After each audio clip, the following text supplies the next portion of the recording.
I'm Gabriel Nassif. I'm 36 and I'm from France. Hi, my name is Ken Yukuhiro. I'm from Japan. I'm 32 years old.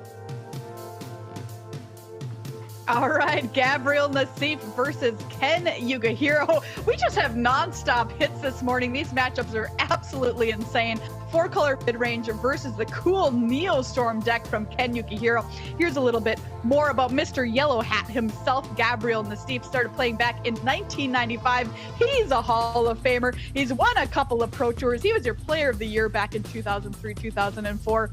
This guy is a master of magic, and he does it on his own time. Ken Yukuhiro is the opponent here. 7 top finishes for Ken. Death Snow, I love his username on Arena. Off the wall deck designer, and he didn't disappoint here, bringing this cool Neostorm deck to the table.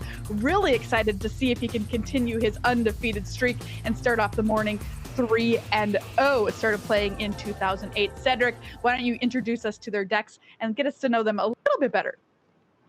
Happily going to do that, Maria. And it might sound like I'm talking very slowly, but that's because I'm starting with Nassif's deck list. So I'm going to do things very deliberately. Thoughtseize, Nissa, Uro, Hydroid Crisis. Look, this four-color mid-range deck, it kind of, again, it's going to remind you of Sultai mid-range that Seth won the Mythic Invitational with a couple of weeks ago. And that addition of Yasharn and a 4-color mana is not very hard to add. This kind of deck is very much in Nassif's wheelhouse. He loves to play controlling strategies. This one might actually get a little too aggressive for him. He could probably kill the opponent somewhat quickly, so that might make him a little uncomfortable. But he's going to have to kill the opponent pretty quickly, or at least keep control of the game for a while, because this Neostorm deck can win very, very early. Now, do remember, there are builds of this deck that can win on the 3rd turn of the game, but this one eschews Land Elves and other mana accelerants to kind of play more of a mid-rangey control-y game, can settle in a little bit with Ether Gust and removal spells like Abrade, find your pieces more consistently with cards like Opt, and then kill in all one big turn. This is another situation where I really, really like this build of Neostorm of the other ones in the tournament, and really of the other ones that people have been trying, Sean. Really innovative take here from Ken Yukuhiro. I'm biased. I have no shame in saying that on a public broadcast. I think that this deck is so sweet. I'm personally rooting for Ken, but I have some real concerns with 2 Yasharns in there that can completely shut down Neoform's requirement to sack a creature. Who are you rooting for? Or who do you think has the edge here, Cedric? The Yasharns are scary, but again, give me Ken Yukuhiro. I'm just envisioning the 3-0 through Historic, get his day off to a beautiful start before we switch over to Standard. So Ken, Seagate, Neoform, let's go. All right, let's see if Ken Yukuhiro can get it done early for us here in this matchup versus the Clockmaster himself, Gabriel Nassif. The players are getting ready to do battle here in our final round of Historic for the day. Gab Nassif, Ken Yukuhiro, 2 amazing players. Stay where you are. We'll be back in just a couple of minutes.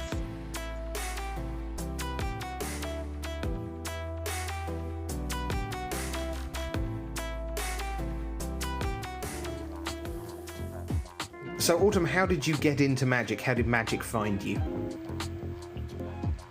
So it was when I was about 20. I was dating a guy at the time who I play a lot of board games with. We'd sit on his bed playing like Castles of Burgundy or Agricola or whatever.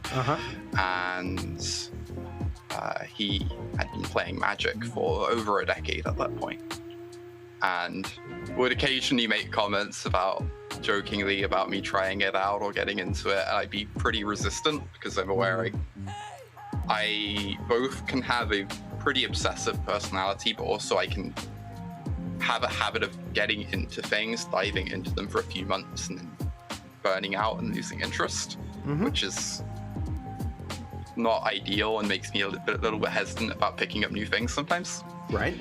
And eventually I gave in, and he got out these 3 decks he built. He built like little intro decks to play with people, introduce them. Had like he was like, okay, this is the white deck that's about building up things and people strengthening each other. This is the blue deck that's about interacting and drawing cards.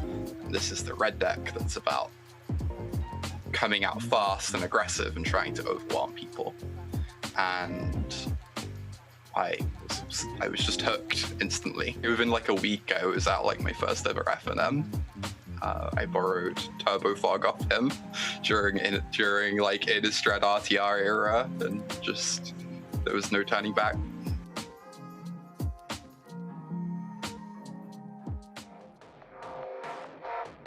And welcome back to coverage here of the 2020 season grand finals. I'm Marshall Sutcliffe with Paul Cheon, and we are heading into round number 3. This is the last historic round of the day. And in the feature match area, we have a nice one for you. We have Gabriel Nassif versus Ken Yukuhiro. So 2 well-known high-level players here, all set and ready to go, Paul. And in the hands of these players, by the way, Nassif is playing this, well, we're calling it 4-color mid-range, but you know, this is the Sultai deck that is now splashing white. On the other side, Ken Yukuhiro, well, Ken, of course, has brought something crazy to the table. It's Neoform. Yeah, it's not a surprise that if there is a viable combo deck that's available, that Ken Yukuhiro is going to be one of the players playing it. He's always been the type of person to come to a tournament and not be afraid to play something a little off the wall. And, you know, so far it's been paying off.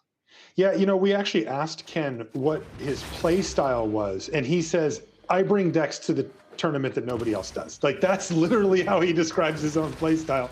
And I got to say, Paul, it makes me really happy that somehow Wall of Blossoms is being cast here. I'm really kind of digging that. Oh, yeah. Wall of Blossoms is one of my favorite cards. It just, I mean, we saw it do so much work against Brad Nelson in round 1, where Brad basically just had an army of 3-power creatures, and Wall of Blossoms probably, you know, saved something like 12 points of damage and allowed him to actually come back and kind of find his combo. That's right. And of course, draws him a card and gets him ever closer to that combo. But Gabriel Nassif, Paul, has many tools at his disposal to help break up combos, Thoughtseize being one of them.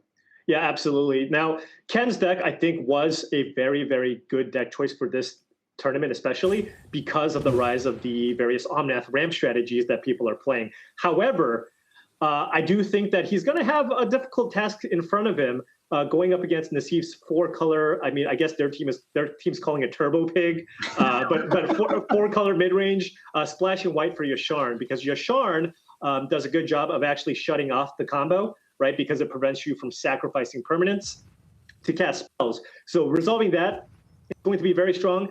Additionally, the best ways to interact with the Neostorm combo deck is Hand Disruption and Thoughtseize and Counter Magic. And guess what? This deck basically has all of those bases covered. Yeah, it's pretty rough here for Ken Yukuhiro having to face down this deck and get through all of the hate. Of course, it does have its primary plan of comboing off, and well, at least post sideboard can transform this into a combo deck that also has kind of a mid-range backup plan with cards like Uro and Nightpack Amateur. But here in game 1, you know, yeah, maybe he'll draw Uro or something, but for the most part, it's kind of combo or bust. Yeah, and Nassif, I mean, just with an excellent start here, he's got multiple copies of Thoughtseize here. So really just able to break apart whatever Ken Yukuhiro is going to try to do. Probably running out the Thoughtseize here. He's going to be very happy to snag that Neoform from Ken Yukuhiro's hand here. Combo piece acquired, and that's going to leave Ken with quite a few ways to get through his library here, but he does need to do so to try to find a victory. Yeah, the good news is he's not facing down anything at the moment. Yeah, so he's got some time to kind of find his combo, but at the same time, he needs to find 2 of those pieces because Nassif did grab one of those cards with the Thoughtseize. So, outside of maybe some, fortuitous draws here, it's still going to take him some time to kind of get that together. Additionally, I mean, the Sultai mid-range deck, it can turn the corner pretty quickly. It feels like you're not doing a whole lot early on. Then out of nowhere, Nissa gets slammed onto the battlefield. You're facing an army of 3/3s. Uro gets escaped pretty quickly because of, the cheap ways to kind of fill up your graveyard with cards like Thoughtseize. So, Nassif does need to kind of find a way to put on some pressure pretty quickly. But again, Ken Yukuhiro still is a couple of pieces away here.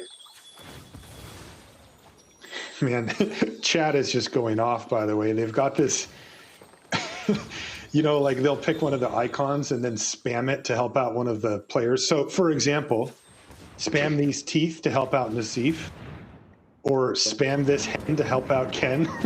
Oh my goodness. This is how people are rooting for. So this is how you vote now? Yeah, this is how you vote for the player. Now, the good news is, if things get rough for us, I have seen spam this gator to help out the commentators. So we do have chat at our back if we need it. I know that. Okay. It's always good to know that chat has your back. Yeah, smooth sailing so far though. We're okay for okay for now. But there are a lot of hens and teeth and crabs. Spam this crab to help out Gab. Yeah, I get it. That's pretty cool. So does who needs the most help right now from their fans in Twitch chat? We see Uro get just cast here and to get another land onto the battlefield. Not a whole lot going on for Nassif, but really not a whole lot for Ken either. Right, but Nassif has now pieced together enough creatures in his graveyard enough cards in his graveyard rather to escape this Uro. So now there's going to be a little additional pressure here for Ken Yukuhiro. However, he does have the answer in Ether Gust in hand, which is an interesting inclusion. Other builds of the Neostorm deck just kind of try to be as linear as possible and basically fit as many cards as possible that help you get your combo off. But Ken actually playing a few forms of disruption here with the 2 copies of Ether Gust that he has in his main, in addition to a couple of copies of Abrade. An Essence Scatter now in hand as well for Nassif. That could prove useful down the line. Yeah. That means Ken Yukuhiro needs to find another way to basically ensure that his Seagate Stormcaller resolves. Gabe, however, does know that there is a Pact of Negation in Ken Yukuhiro's hand. So the primary objective for Ken here is to just make sure he can find his combination before the Uro runs away with the game. You see Extinction Event now for Gabriel Nassif, and he does have a possibility of doing a little landscaping here, getting rid of 3 Wall of Blossoms. That's really what he wants to do with it, but maybe. Yeah, but I mean, Nassif does know that 3 of the cards in Ken Yukuhiro's hand doesn't really do anything for the combo. Okay, it looks like he's going to actually go for it here. Love it.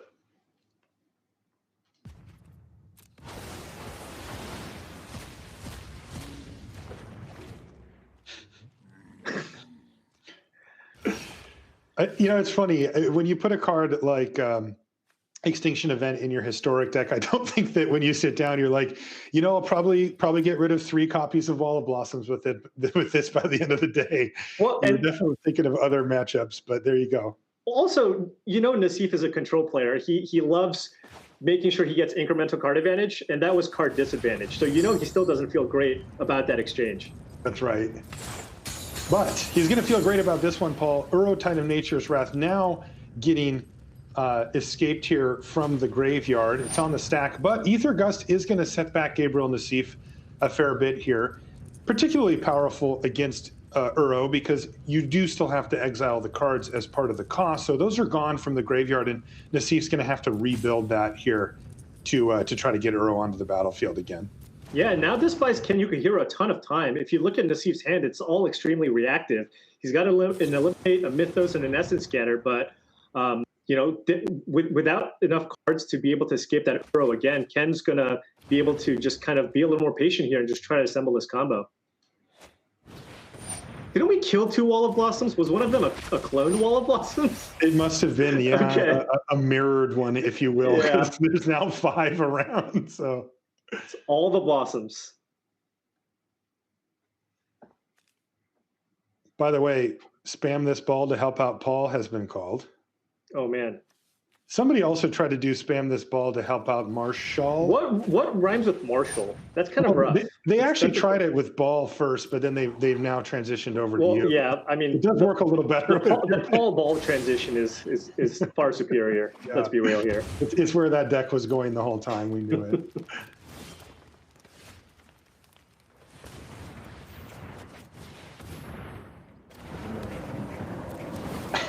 Spam this parcel. Okay.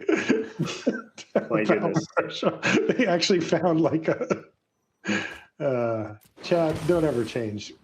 All right. Now here's Uro again. Once again, just being cast from hand because Nassif decided ultimately to put that Uro on top of library. Here comes Valakut Awakening, though, for Ken, and this is going to change the his hand significantly. He gets to discard 2 cards, and then it replaces itself as well. So now Nassif has no idea what's going on in hand for Yukuhiro. Before he had actually quite a bit of information, but now there's it's all unknown cards to Nassif. Yeah, and now Nassif, looking at his graveyard here, really basically trying to find ways to fill up his graveyard just to get that Uro escaped again. So it looks like he's probably going to fire off a removal spell here just to get Wall of Blossoms off the graveyard. Out of the battlefield. So now if he draws something like a Thoughtseize or a Fabled Passage, he could escape the Uro. Oh, looks like he's going to hold on to it and wait to see if he drew another way to fill up their yard, because right now he's sitting at 4 cards in graveyard. He needs to find a way to put 2 more cards in his graveyard to escape the Uro. That's right. And he could, he could fire off an Eliminate or something on a wall. I mean, there's ways that you can get them in, but in the meantime, wow. Ken Yukuhiro is just churning through his library now, looking for another copy of Neoform, cannot find it, at least thus far, but Valakut Awakening really doing good work for Ken. And when you consider that what he's giving up by playing that is just a tap land versus an untapped land, that's really impressive. I mean, this is a very powerful tool for him to get through his library. Yeah. So good draw here from Nassif. A Triome here allows him to put 1 additional card into his graveyard here. So now he just needs 1 more card here, see what we find. Might choose to fire off a removal spell now so that he can have access to some mana next turn while also escaping an Uro.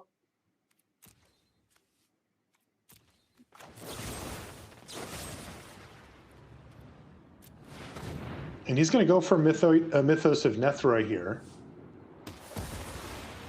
Yeah, nothing in Ken Yukuhiro's deck costs less than 3 mana, so the Eliminate is just a more efficient removal spell to hold on to for a later turn. Right, and as you mentioned, the real reason is that Nassif wants to get that 5th card in the yard so he can start escaping Uro, and that's what he's going to do here.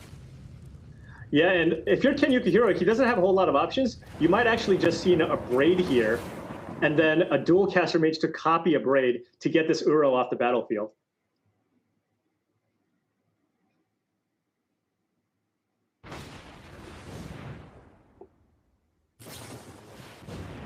Okay, so a Braid is going to get copied by Dual Caster Mage. Both of them are going to target Uro and make sure that it doesn't get to come in again. Although Nassif is taking a look at that Essence Scatter in hand now, Paul. Right, and Nassif knows that Pact of Negation is no longer in Ken Yukuhiro's hand, so he doesn't have to worry about that. So now he's debating whether or not he should be countering this. Of course, every card in Ken Yukuhiro's hand is an unknown card, so that should, make it really, really scary. At the same time, if this Uro doesn't resolve, then what are you doing, right? You're going to be sitting around hoping to find threats. So this is probably the best time to try to fire off that Essence Scatter. And given that Ken Yukuhiro chose to go with Dualcaster Major, probably doesn't have another Braid in his hand. Yeah, this is now a tough spot. Because Gabriel Nassif clearly in the lead with the Uro, especially with what we know about Ken Yukuhiro's hand. But Nassif doesn't know these things and kind of just has to hold his breath that Yukuhiro doesn't find a way to go off, because his shields are getting pretty low here with just eliminated hand. So let's see what Yukuhiro can find. Looks like another Braid. That was not bad. So he actually can get rid of Uro now. Yes, he can, which, again, buys him some more time here, because I do not believe that Nassif has enough cards to escape Uro again. Yeah, I think you're right. Even with the Essence Scatter in there, I think he'll be a card or 2 short. Some Grey Ogre beatdowns?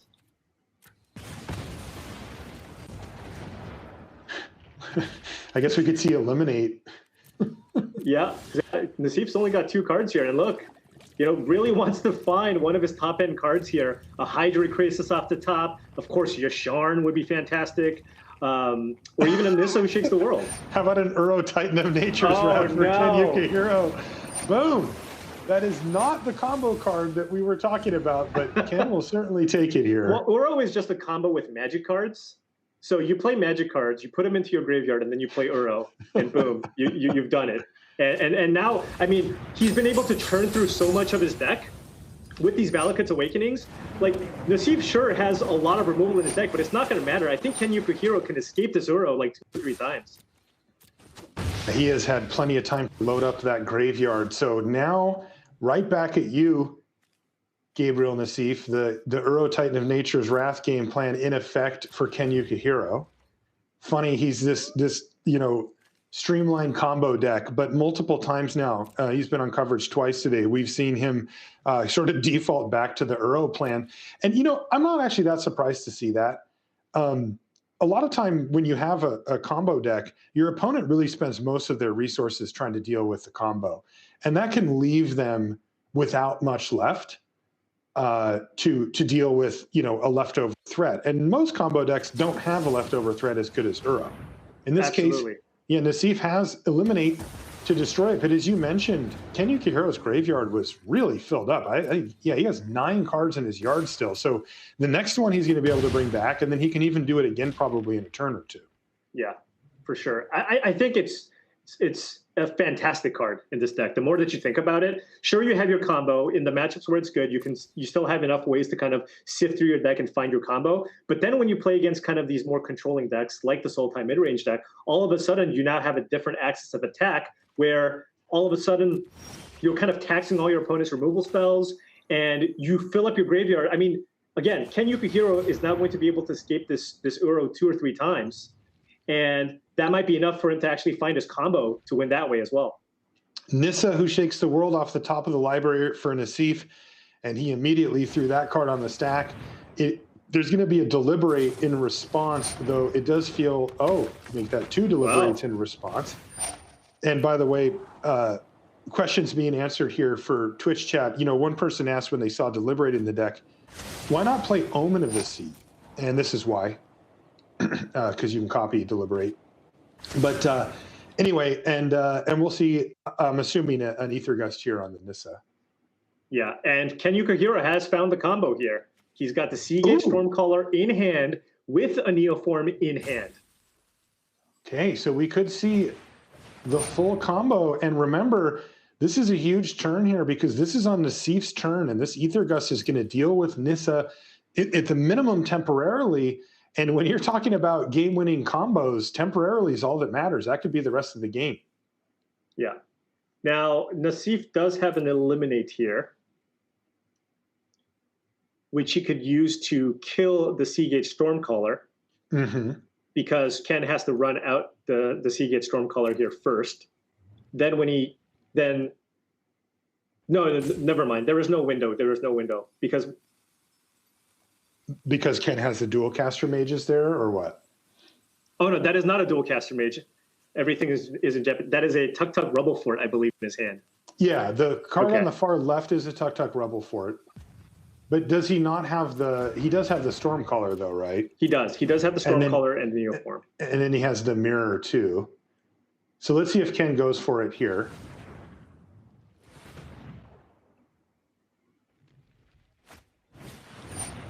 So one possible outcome here is that Ken is able to go off in the way that this deck goes off, but that the Eliminate can kill Tuk Tuk Rubble Fort, which would allow Nassif to draw that Nissa. I don't know if it would be enough, though, even just to beat the army that he could be facing down. Yeah, most lists play 2 copies of the Tuk Tuk Rubble Fort to kind of combat that. Yeah, Ken does. That situation, and Ken does. And he has enough mana to kind of cast everything, too. So. All right, well, let's see this thing go. Here comes Neoform with a copy. So he's got, 2 dual caster mages left? Believe so. This is really interesting because the game's played out for a while. So it's unclear how many copies of all these copy effects Ken still has left in his deck because he's spent so much time filtering through his deck. Yeah, and perhaps just going for the value here rather than some immediate win. But let's see what happens. Okay. Dual Caster Mage copies Neoform, gets another Dual Caster Mage, which copies Neoform again. And also, if Ken Yukuhiro doesn't have enough clone effects or enough Dual Caster Mage or Glasspool Mimics to get in for a lethal kill, he can also find a combat celebrant that allows him to attack with all of his creatures again with the exert trigger. Right. However, Nassif does have the eliminate to kind of break that up. Okay. There's a combat celebrant. Yeah, and now Nassif Ken can also just cast Tuk Tuk Rubble Fort here, right? He can, and Nassif has to kill Combat Celebrant here if he wants to survive for a turn, because it looks like he's going to be taking, what, 13 points of damage here? Mm-hmm. And also worth noting here that Nassif's top card is Nissa Who Shakes the World, which doesn't look like the card to get out of this mess. Oh, so this is interesting. So now Yukuhiro's running out Mimic. Nassif now can just... He could have done one of two things. He could have killed the Rubble Fort, right? If he kills the Rubble Fort, nothing gets to attack this turn, right? Now he's actually taking a bunch of damage. So that's an interesting. I thought maybe he would have just gone for the Rubble Fort there, so he takes no damage, which gives him the opportunity to draw something like an Extinction Event this turn and be at a safer life total. Right, but again, unfortunately for him, top card of the library, Nissa, draws it and says, all right, we're done here after taking a healthy amount of damage. And Ken Yukuhiro ultimately kind of found his way to a victory, but it wasn't clean, right? It wasn't just like, oh, I neoformed out. It definitely took some doing.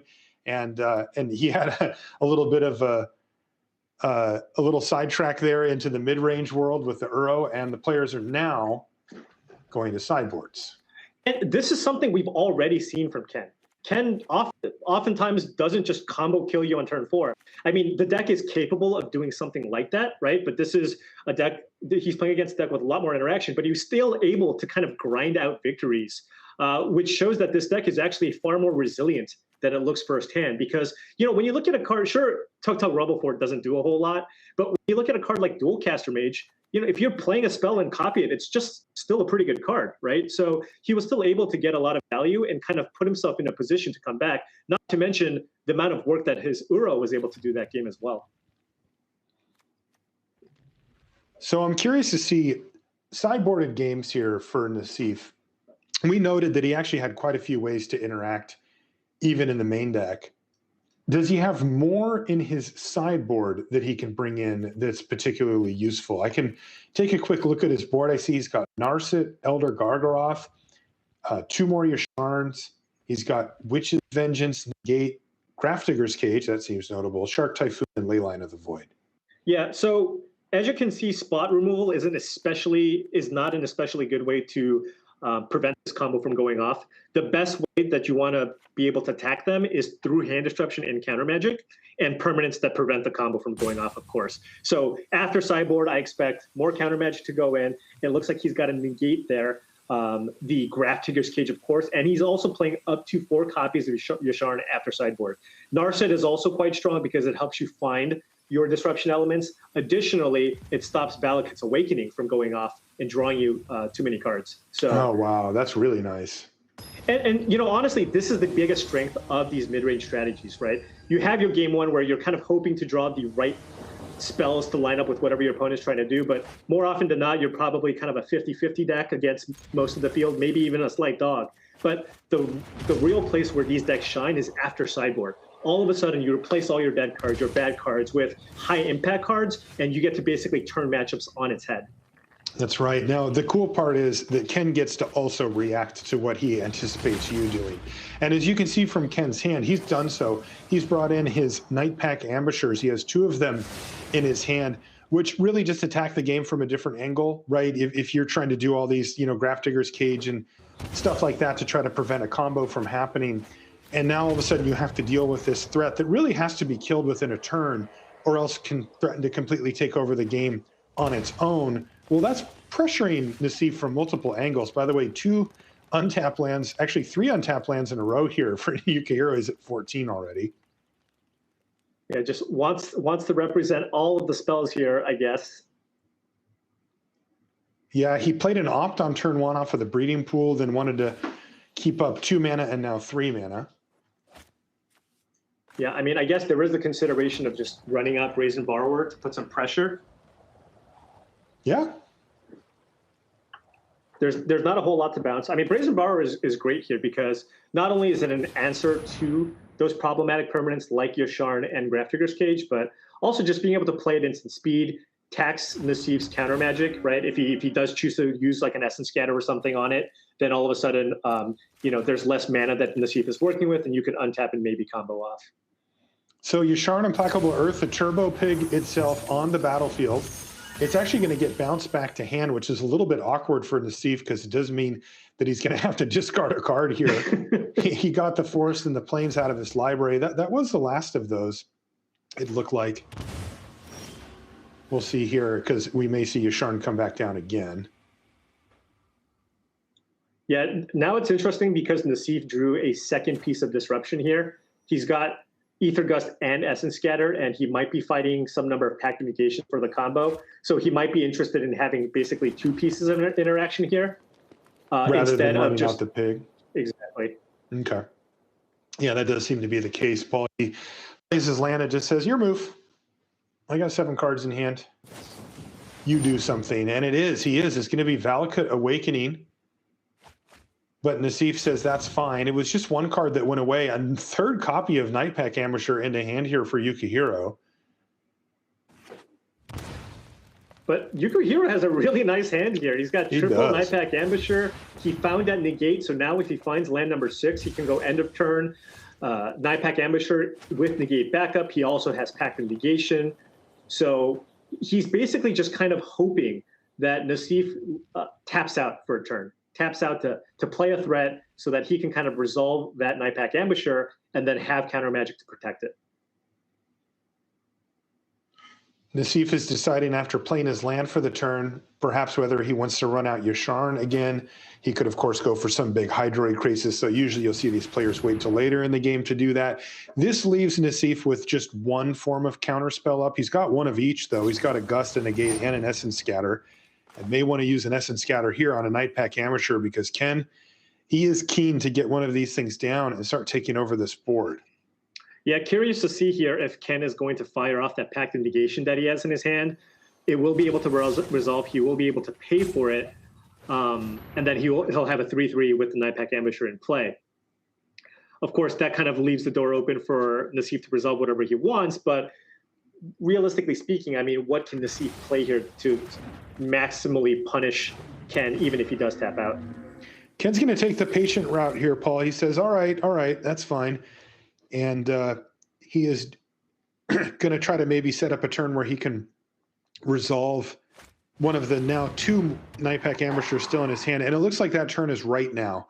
So he's going to run it out main phase while Nassif has the shields down. No mana available at the moment. And we've got a wolf versus a pig. By the way, all that damage that Ken Yukuhiro took early on, it's kind of hurting him now. He's already down to 10 life. Yeah. And I don't suppose a trade here is really what he wants to do. He'd prefer to sit on his Nightpack Ambusher, let it generate value. And as we've seen before in earlier versions of Standard, in fact, multiple Nightpack Ambushers together works really well. They pump each other.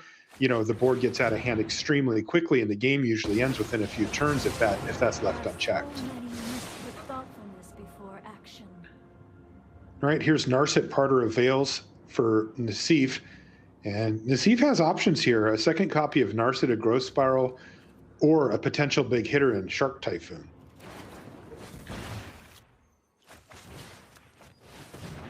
Wow. We're going to see Ether Gust here on the Nightpack Ambusher. This is where that life total is really important that you just mentioned, Paul, because you look at Ken's seat and you think, well, a Nightpack Ambusher, I got another one in my hand. Like you put this one back on top of library, that's fine. I'll get there eventually.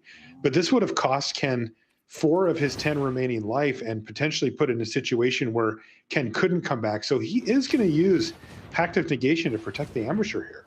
Yeah, he's going to be able to pay for it. Really wants to draw a land here to make sure that he can have negate mana up here. But unfortunately, second Neoform for him. Yeah, and I think Nassif at this point should be able to kind of overpower what Ken has in play. Now he's got that 4/4 in play to deal with the tokens. just found a Nissa here, and he's got all those crazies. Boy, the late game certainly looks like Nassif has a fantastic plan here of just playing Nissa into a bunch of Hydroid crazies. But, you know, you do see in Ken's side, he's a little bit ahead on board with the Nightpack Ambusher. There's this another copy of Nightpack Ambusher in hand that can get get completely crazy. And he has a negate to kind of protect his board. I'm not sure how important those Neoforms are at this point, though. Yeah, so this is the thing. Ken sideboarded in a way where he brought in a different plan here. But now, if you look at cards like the Neoform, they're kind of sitting in his hand, not doing as much. And Nassif has a Thoughtseize in hand. That's going to take out the Nightpack Ambusher most likely here. Could also maybe take out the negate, but it really depends on how Nassif thinks this game's going to play out. Those Neoforms are really not doing a whole lot, so I don't think he's going to be taking one of those. So it's really between Ambusher and negate. And yeah, I kind of agree with this line here too. Taking out the Ambusher and just trying to end the game here quickly. And basically, the only way that he sees he can that this game can kind of fall apart is if somehow Ken gets going with multiple Nightpack Ambushers. All right. Well, Nassif says this turn went the way I wanted. He's got Nissa. He's got Narset. He took away the second Nightpack Ambusher, and he even got to animate a land this turn. And he just says, "Your move."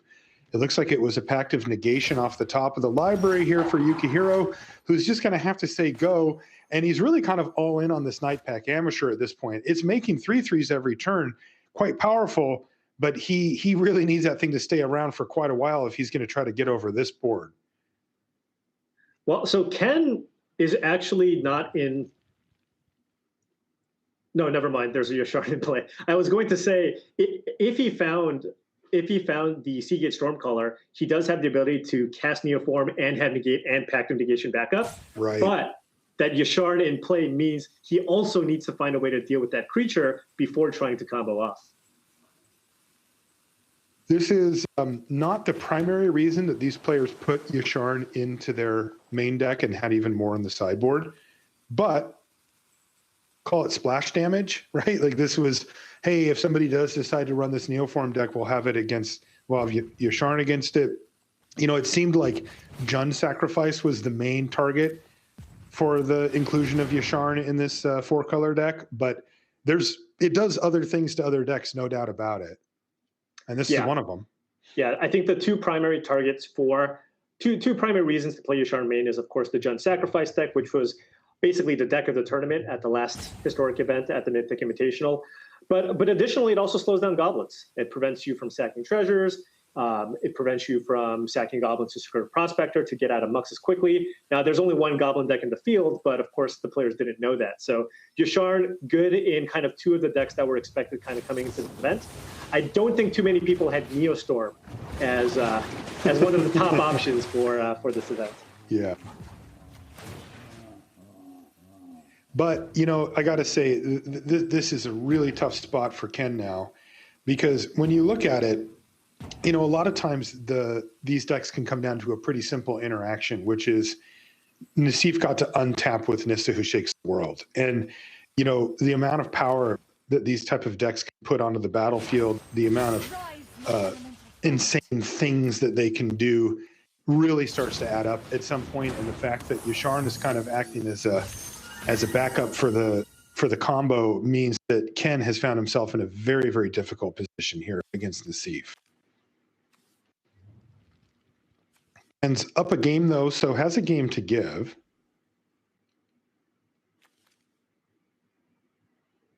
Nassif's hand is stacked. Look at him taking over what to discard. He has to discard 2 cards here.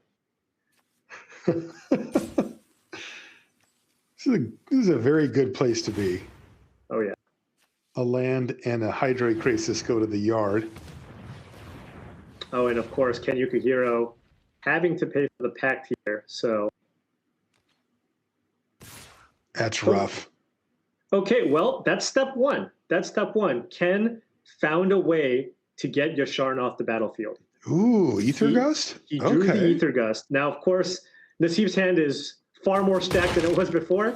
So now, you know, once he untaps, he's going to be able to play Thoughtseize and have negate up. So the game is, of course, going to be a lot more different here. But at least in Ken's eyes, that was kind of a step in the right direction for him. So step one, Thoughtseize away your Ether Gust. So bye-bye. So back to ground zero, basically. Yep. And that's, you know, that's kind of the name of the game, right? When you're sitting in this Nassif's seat, it's just one of those things where he will overwhelm you with not, you know, with card advantage, but that leads to finding an extra copy of Thoughtseize or having an instant speed removal spell that you need at any given time. Yeah. This deck will just eventually bury you in card advantage. It's just full of a bunch of 2-for-1s, and then, of course, ways to get really far ahead on cards like Hydra Crisis. So at this point, I mean, even if Ken could somehow tutor the cards that he needs to the top, it would still be tough for him to win from this situation. And as you can see, Nassif just having his way now. Thoughtseize is away the Ether Gust, and now he used Mythos of Nethroi to kill the Night Pack Ambusher, so that's gone. Now he's going to escape Uro from the graveyard. Yeah, this is all in the same turn. Thanks, Nissa. The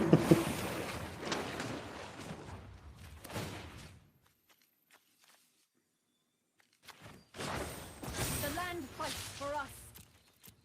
Yeah, what I'm interested is, because Ken's going to win. Nassif is going to win this game. Is what Ken chooses to do here for game 3, right? Mm-hmm. Now that he's kind of gone with his creature plan, drew all 3 copies of his Night Pack Ambusher, and it didn't really do a whole lot for him in this matchup because the Sultai deck plays tons of creatures and Yasharn just kind of brick walls all the little wolves that you're trying to play.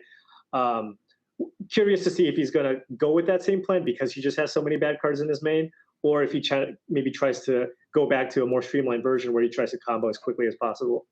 Yeah, you know, it does feel like it's really cool to have the ability to change the way your deck plays a little bit and throw some threats out there that your opponent might have sideboarded cards in that weren't good against that. But at the same time, if you're going to try to be a mid-range deck and then go up against the premier mid-range deck in the format, you are picking a fight with a person much, much larger than you. Ken is just simply like we got to see Night Pack Ambusher hit the battlefield and stay there for 3-4 turns in a row.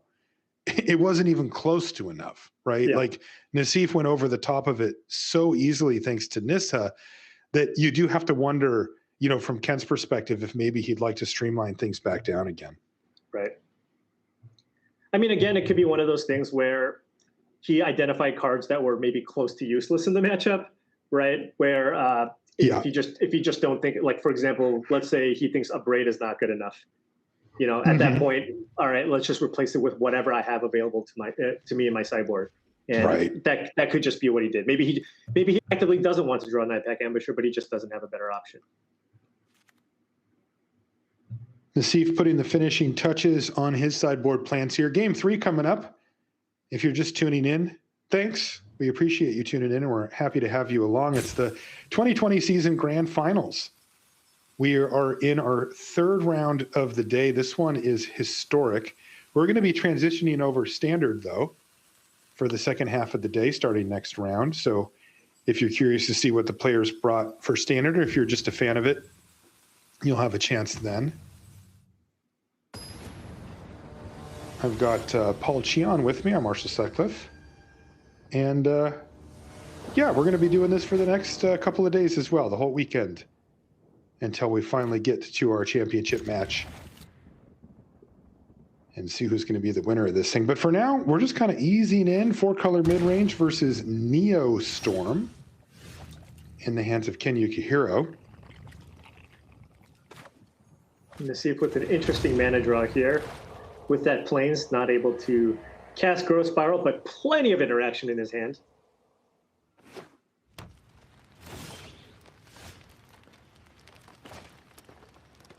Here's Thoughtseize to kick things off, as far as spells go, at least, for Gabriel Nassif. We mentioned it before, but Thoughtseize is a very potent card against combo deck, just generally speaking. And this is certainly no exception. Yeah.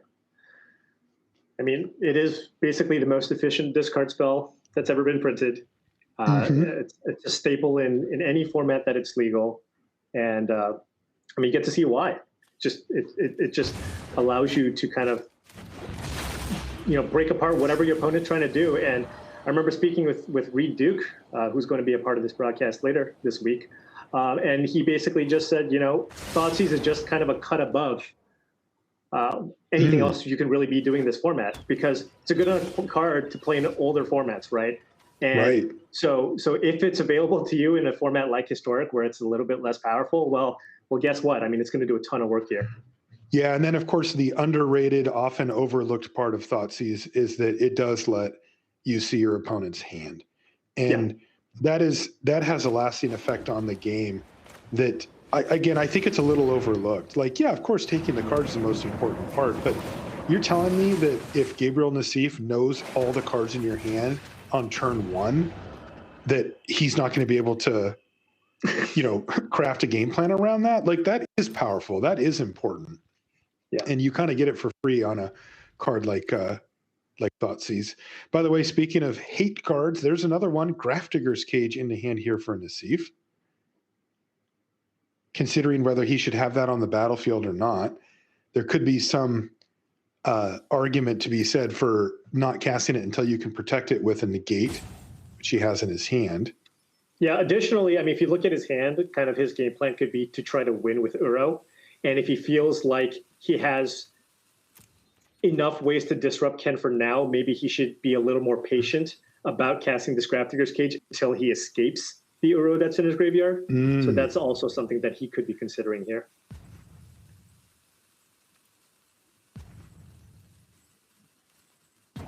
Yeah, you don't want to step on your own landmine here. And so he's just going to go ahead and leave the cage in hand before passing the turn. So now, you look at the hand here for Ken Yukuhiro, and it's kind of Nightpack Ambusher or bust as it sits. Ooh, that was a big draw. Yasharn off the top of the library. And that, if that thing comes on the battlefield, then, Nassif doesn't have to worry about a Neoform being drawn off the top. Right, because this was the window, right? Nassif didn't play that Grafdigger's Cage, and if Ken Yukuhiro somehow had Neoform into Seagate Stormcaller, that would have been the game. Yep. Now Nassif does have the option here of playing Yasharn. He can only get one land because there's only one Plains in the deck, but he can still go ahead and fetch his forest and also play a Grafdigger's Cage if he wants, to have two ways to prevent that combo from happening. The alternative here is to just sit on the counterspells, fire off a Growth Spiral if Ken plays nothing, or just make sure that he has an answer to a potential Nightpack Ambusher, which could be happening here. Right. And that does look to be the case, as you can see Ken is at the ready with that Ambusher. But Nassif, because Nassif knows the other two cards in hand, he's also kind of playing the odds here. It's like, I only know two unknown cards here, so maybe he doesn't have a Nightpack Ambusher. I'm just going to try to be more proactive here and put a threat on the battlefield. And it looks like he's not happy about it, though. Yep, he doesn't like to see it. This is the one card that could be a major issue at this point for Nassif. Nightpack Ambusher could take over this game if left unchecked. Oof. And Nassif will need to find an answer for it. Yeah, at this point, I mean, he probably just doesn't even want to run at that Grafdigger's Cage. The way to kind of come back from this situation here is to get an Uro in play. Right. Yeah, either, you could use Narset to help try to find an answer for the Ambusher as soon as possible. Tough spot, though, again, with the Pact of Negation in hand for Yukuhiro. This Uro is really kind of the name of the game, so.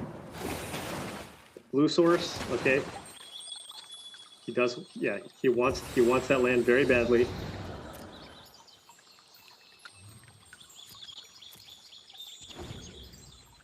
And he's just going to pass a turn back once again.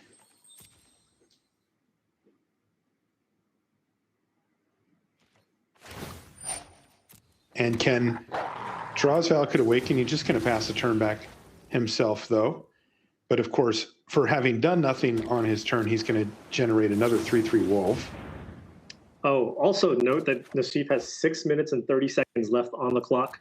Right. So he does need to make sure that he picks it up a little bit here and try to close out this game. Right now, he still got a ways to go before he can actually turn it around here.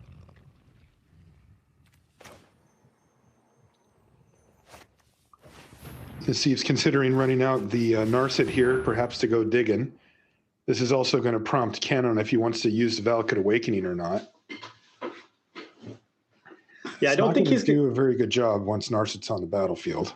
Yeah, I don't think he's going to counter it, because if Nassif activates it, Ken could just kill the Narset by sending 2 of his wolves in. Mm-hmm.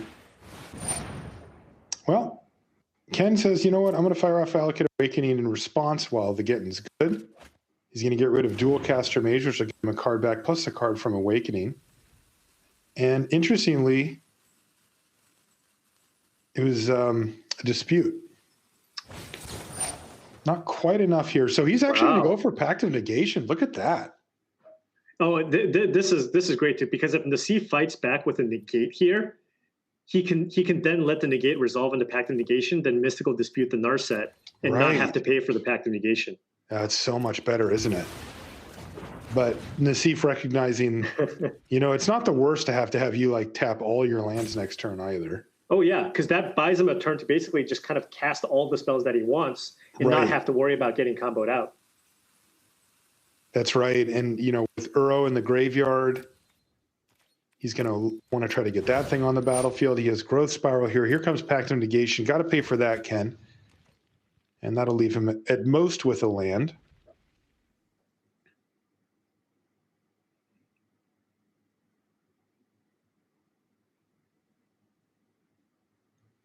Nassif does need to find a way, like even if he gets that Uro in play, Ken can remove it, or Ken can just block with a bunch of his wolves. And that was a big draw. There we go. Shark Typhoon into Thoughtseize here for Gabriel Nassif. And as you can see from the board, Ken Yukuhiro, he just has to sit here and watch. Nassif just gets to do whatever this turn. Yeah, he's going to be able to Uro, Thoughtseize, and keep up Essence Scatter or Negate for potential combo next turn. That's a heck of a turn there for Gabriel Nassif. Perhaps this game starting to slip back in his direction. After having to face down this Nightpack Ambusher turn after turn after turn, that Yasharn doing a fantastic job of keeping it at bay. And Ken has yet to attack. It wasn't even the fact that it stops the combo. It's just, it was a 4/4 body. 4/4. That just bought him all the time. Yeah. Oh, 4/4, go get a forest. And it was like, absolutely. Good pick. A well-trained sow. So here comes Thoughtseize now, taking a look at the Seagate Stormcaller, as well as Valakut Awakening and a Mystical Dispute. Again, the fact that Nassif gets to see that there's a Mystical Dispute in hand will help him play around it or understand if he needs to. Looks like he's going to take away the Stormcaller. Basically anything to keep that Uro on the battlefield. If he can start turning it sideways or find a turn to get a big shark down or even cast Shark Typhoon, that could be him taking full control of the game. Yeah, that's probably what's going to end up happening at this point. Doesn't really have... I mean, he could attack with the Uro just to kind of draw some cards, build his board, but I think what's more likely here is you're going to see kind of Shark Typhoon slowly pecking away here. Here comes Valakut Awakening. Perhaps a little bit of desperation at this point from Ken. It's funny because he has a pretty nice board state going, but as we can see with 5 cards in hand here for Nassif, it's going to be tough for Ken to fight through all that. Yeah, this 4-color mid-range deck just basically has all the tools here to kind of fight what Ken Yukuhiro is trying to do. You got the hand disruption, you've got the permanence, you've got the counter spells. You can come up on cards, and not only that, I mean, this Nightpack Ambusher, I mean, it's been in play for, look, it's made 5 tokens. It still doesn't really matter. And it's still not really mattering. And it looks like it's just going to be the full amount Shark token here from Gabriel Nassif. I think it's a 6/6. Yeah. That's a 3-turn clock. Yep. Opt now from Yukuhiro. Yukuhiro wants a Brazen Borrower here. No such luck. And this is probably the turn where things really slip away from Ken in a very real way. It's been incrementally getting better and better for Nassif, even though Ken has a nice board.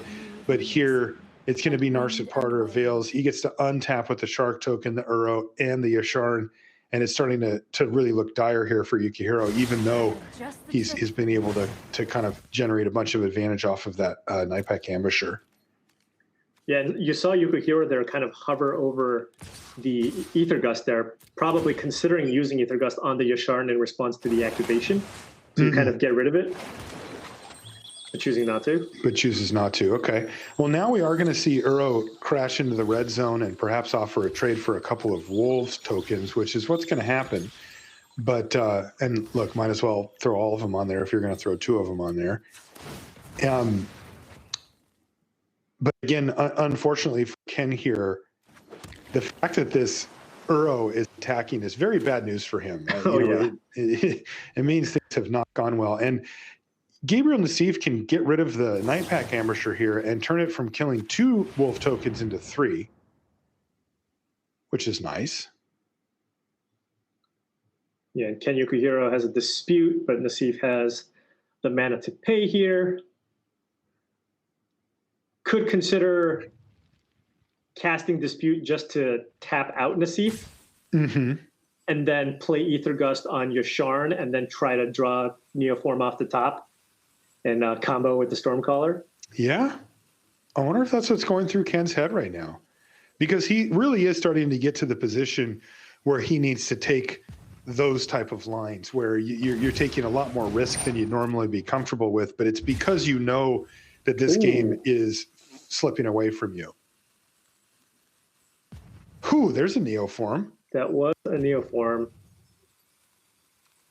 Wow. Okay. Ether Gust, I think he's going to put it on the bottom. He's like, yeah, I don't need that anymore. Goes down to 12. Does he have the mana to do everything? Oh, well, Nassif has what? Nassif has what? 1 blue mana available to him? Right? Looks like 2, I think. Okay. I believe 2. I think that was a Zagatha Triome, and I think the other one is an Indatha Triome, which produces green, black, and white. Oh, you know what? You might be right, Paul. So now if you go for the Ether Gust here, well, he's 1 mana short. Ken is 1 mana short from comboing off this turn, because if he Mystical Disputes this negate, then he would have 3 mana, and he has the combo in hand, but he was really close to going off here. Now, can he survive another turn? Yes, right? He can, but then the Chief gets to untap. And play the cage. And dig deeper, play the cage if he needs, escape Uro potentially. Oh boy, have an Essence Scatter. Yeah, okay. So, Ken Yukuhiro ultimately 1 mana away from a victory there. Now, this is still a productive turn for him. But as you said, oh, geez. And there's Nissa who shakes the world off the top of the library for Gabriel Nassif. Gabe's coming up on about 2 minutes left on the clock, but I don't think it's going to be a factor here. We got a MPL fight here, and looks like it's just starting to lean back over to Nassif, although now that I say that, there's negate on the Nissa. Yeah, I wonder if Nassif now wants to play a cage, right? So he's 1 turn away from winning. How can he lose this game? It's with Stormcaller, Neoform, with negate backup off the top or something, right? So you have to think about that as an option, right? Because now Ken's sitting at 6. You know you have him dead next turn. How can you lose this game? And basically, So Glasspool Mimic, he did not play the cage. There is Essence Scatter, though, for Nassif. Right. So this is going to get Essence Scattered. He didn't draw the negate here. If he drew the negate, I think he would have been able to win. Wow. Incredible. And that means a concession from Ken Yukuhiro as Gabriel Nassif picks up the victory and is going to come away quite cleanly from the historic rounds here. So great job for Gabriel Nassif, having picked up the win there against a tough fellow MPL member in Ken Yukuhiro. And we actually had a chance to have Day 9 have a little chat with Gabe right now. I'm joined with one of our very few 3-0s in the first rounds of historic Gabriel Nassif. Thanks for joining us, Gabe. Yeah, good to be here. Thank you. I want to ask about the very first words that you said before this interview started. You just joined the room and you went, "Oh, that was embarrassing." What's so embarrassing about being 3-0? Yeah, that last match was rough. I had never played the matchup before. I guess it showed a bit from like the first few turns of game one, not even being sure I'm supposed to take Neo form with my discard spells to some really questionable plays, and then like some straight up like I'm sure I missed that mana at some point, but it was tough. I think I played aggressively in some spots and it was good, and then I played aggressively in some spots and it was like really questionable, and I almost got punished in that third game when I basically gave Ken a window to resolve an ambusher. And then even towards the very, very, very last turn, maybe not playing the cage was bad. He only has one answer, I think, to Shark Typhoon, like one Brazen Boar. So maybe I didn't have to gamble. Like he needed to have a perfect hand, but yeah, I don't know. It was tough. Well, there's going to be 3 more rounds of Historic. Tomorrow is the last rounds. I mean, are you still feeling good about your deck? Do you feel like you're going to have enough time to sort of reflect and practice in the next 24 hours? Yeah, I don't think the deck's very good. I dodged the Omnath matchup. I didn't play against it a single time. I had some decent draws, and hopefully I'm doing so well by the last round of Historic that it won't even matter. Well, I've never spoken to someone so devastated to have crushed 3-0 in the first 3 rounds, Gabe. I have to know we're going into Standard now. You feel a little bit of doubt about your Historic deck. How do you feel about your Standard one? Standard deck is good, but I mean, I think I'm playing a good deck, but it looks like other people came prepared, and it's going to be a lot of mirror matches, or a lot of other decks. I'm assuming they were aiming for 4-color Clover, so it's going to be tough. Well, I wish you the best of luck. Thanks so much for joining us, and let's head back to the casters. All right, thank you. And thank you there, day 9. Great stuff from Nassif. Good start for him. He's working his way through. For now, we're going to take a short break. When we come back, we'll have more magic here on the tournament. Don't go anywhere.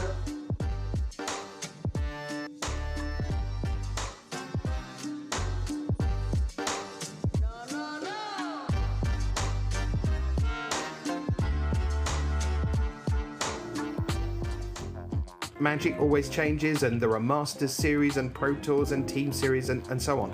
But you will forever be a part of Magic history as the first Mythic champion.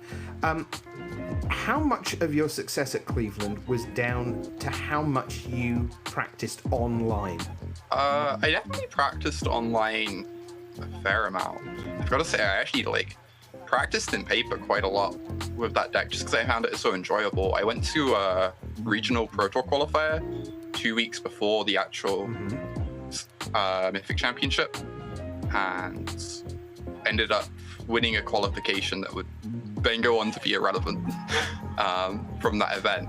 After the event, I had the choice of either heading back home or waiting around like 3 or 4 hours for my judge friends. I just sat there and played mono blue for like 3 or 4 hours of casual games against friends. Just like anyone who was willing to play against me, I just sat there and played it. It was so much fun to me. It seemed like you played that deck in ways that many people didn't expect. Where does that understanding of all the unconventional lines come from? Is that just repetition? Games of Magic are about risk assessment. And that's like fundamentally what so many games come down to, is what are the risks I'm facing from my opponent's deck, and how important are they? How much can I afford to take those risks on? And that's like what Mono Blue was. Every single game was, okay, what are the things they can do? How likely are they to do them? How bad is it for me if they do them? And how much am I giving up by choosing to respect those risks?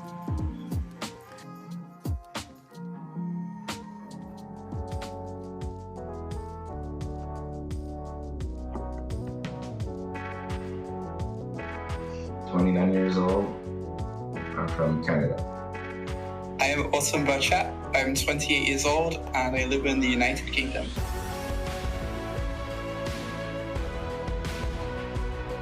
And welcome back to coverage here of the 2020 season grand finals. Marshall Sutcliffe with Paul Cheon. Paul, we've got Autumn Burchett versus Christopher Leonard, and they had quite a battle coming into the game 3, which we're about to watch here. This was 41-minute game 1. Wow. The victor was ultimately Christopher Leonard. Game number 2 took about 12 minutes in favor of Autumn Burchett, and that leaves them, well, with not a lot of clock. Look at the clocks there, Paul. You can see, my goodness, just a couple of minutes for Autumn and just over 3 minutes for Christopher Leonard. So we're going to see some turbo magic here, Paul. I don't think Chris Leonard's deck is capable of winning in 3 minutes, right? Band control, yeah, very difficult to actually get any type of victory condition in that time period. Certainly could set up an unwinnable board position from Autumn's perspective, but actually winning the game is different than setting up an unwinnable position for your opponent. Autumn really needs a land here. If they can find a land, going Yasharn to make sure you hit your land drops or what have you would be huge. And that was really, really big. Big time land draw for Autumn Burchett. They get their land out, and that was big because Autumn's the one who's actually behind on clock. So if Christopher Leonard can simply just keep up clockwise, then he could win the match via clock. So this is really big. It's going to be Teferi Hero of Dominaria to send Yasharn packing at least temporarily, and Christopher Leonard just needs to keep passing the turn back over to Autumn basically as quickly as possible. and Autumn's doing the same thing. All right, let's get more lands. Probably only 1 plains in the deck. Oh no, more than 1 plains in the deck. Okay. Mm-hmm. Yeah, you gotta this is a very, very difficult position here for both players because Autumn is staring down a clock with 1 minute 37 seconds on it. Meanwhile, Chris Leonard is on just a little over 2 minutes, but is the one who actually has game actions happening, and Chris has lost clock time to Autumn here. Oh, but there's neutralized for the third copy of Yasharn, and so far that's looked like the only real way. Oh, he's tanking. That's not good. You can't tank. You're not allowed to tank. No tanking allowed, Christopher Leonard. So here's Escape to the Wilds, and that's going to get Sinister Sabotage. At this point, it looks like Chris is happy to just counter anything that goes on the stack that could be potentially relevant, because Autumn has to try to win this game in just a minute and a half, and with nothing on board, it's going to be very difficult. By the way, we should always make the players play like this. This is awesome. Yeah, Chris isn't even playing Uro here. Wow. Ether Gust for Omnath. Autumn has done a great job of keep on putting threats on the stack over and over and over, but Chris has had the answers. Yeah, Chris isn't even activating Teferi now. Right, just saying go because they don't want the card, and then also it's hard because you have to untap the stupid lands. Yeah, you have to click on 2 lands to untap here. They both have a pretty clear game plan. Autumn, because they're behind on clock, is probably just going to kind of have to hope that this Ugin resolves. And maybe that's going to get the job done. Maybe it could, because Autumn has actually made up a lot of ground as far as clock goes. Autumn's playing much more quickly than Christopher Leonard thus far. And Chris, who had over a minute lead on Autumn coming into this game, they are almost even now. Oh my goodness. Within 2 seconds of each other at this point. Autumn did not play anything there. Yep, nothing hits the battlefield. Even though Autumn actually does have enough mana for Ugin, it looks like they're both just playing the clock game at this point. Oh, but it's faster to play a land. It's faster to play a land. You have to discard. It is faster to play a land. Good point, Paul. Here comes Omnath, but Omnath comes with a lot of triggers. So it looks like Autumn has decided this is not going to work, this clock game plan, and I'm going to try to actually put a bunch of stuff on the battlefield and get the job done here. And now Autumn has the lead. Wow, Autumn with 51 seconds on the clock versus 48 for Leonard. This is huge. They are within 2 seconds. Leonard needed to Ether Gust the Omnath there. Now, keep in mind, Omnath deals damage to Planeswalkers too on the 3rd trigger. Oh, and you see Leonard pull that Ether Gust over the stack even before he has priority, but he really needed to do it before. He's going to have to settle for Ether Gusting and Uro. But all of a sudden, Burchett is now ahead on both board and clock. Yeah, Autumn's going to win this. It looks like Autumn may have pulled far enough ahead on clock to get the job done, although they are deciding to keep on casting spells, including Uro, which puts a bunch of triggers on the stack as well.